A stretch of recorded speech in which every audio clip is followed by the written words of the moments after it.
স্বামীর সঙ্গে ঝগড়া করে বাপের বাড়িতে যাওয়ার সময় বলেছিলাম তোমার সংসার করব না। স্বামী তখন নির্বাক হয়ে শুধু চেয়েছিল। বাড়িতে পৌঁছতেই ভাইয়া প্রশ্ন করল, কি ব্যাপার আয়শা, তুই হঠাৎ বাড়িতে? কেন, আমি কি আসতে পারি না নাকি আসা নিষেধ? না, তা বলিনি। তুই তো সাধারণত আসার আগে জানিয়ে আসিস, আজ বলিসনি তাই জিজ্ঞেস করলাম। ও আচ্ছা, আমি একটু বিশ্রাম নিচ্ছি। ভাইয়া তখন বলল, ঠিক আছে, তুই বিশ্রাম কর, আমি বাজার থেকে কিছু নিয়ে আসি।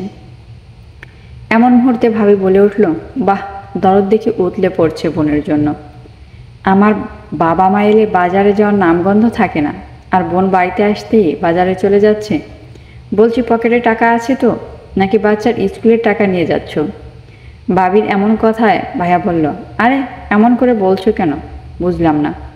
তোমাকে বাজারে যেতে হবে না, বাসায় যা আছে আয়সাও সেটাই খাবে, ওই টাকাটা নষ্ট করো না। ভাবির মুখে এসব কথা শুনে আমি কিছু বলবো কি ভেবে পাচ্ছিলাম না।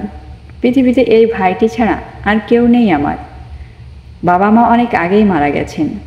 ভাইয়া থাক, বাজারে যেও না, আমি থাকার জন্য আসিনি, এইদিকে যাচ্ছিলাম তাই ভাবলাম তোমাদের দেখে যাই। এখন তো দেখা হলো, আমি চলে যাচ্ছি। মানে এখনই যাবি? হ্যাঁ ভাইয়া, এখনই যেতে হবে। আচ্ছা ভাবি, ভালো থাকবেন, সময় পেলে আমার বাড়িতে আসবেন ঘুরতে। আচ্ছা। এরপর আর একটি কথাও না বলে সোজা স্বামীর বাড়িতে চলে এলাম। স্বামী আমাকে দেখে মিটমিট করে হাসছে। হাসার কিছু নেই, ভালোবাসি বলেই ফিরে এসেছি। হ্যাঁ জানি। শোনো, তুমি রান্না বসাও, আমি বাজার থেকে কেনাকাটা করে আসছি।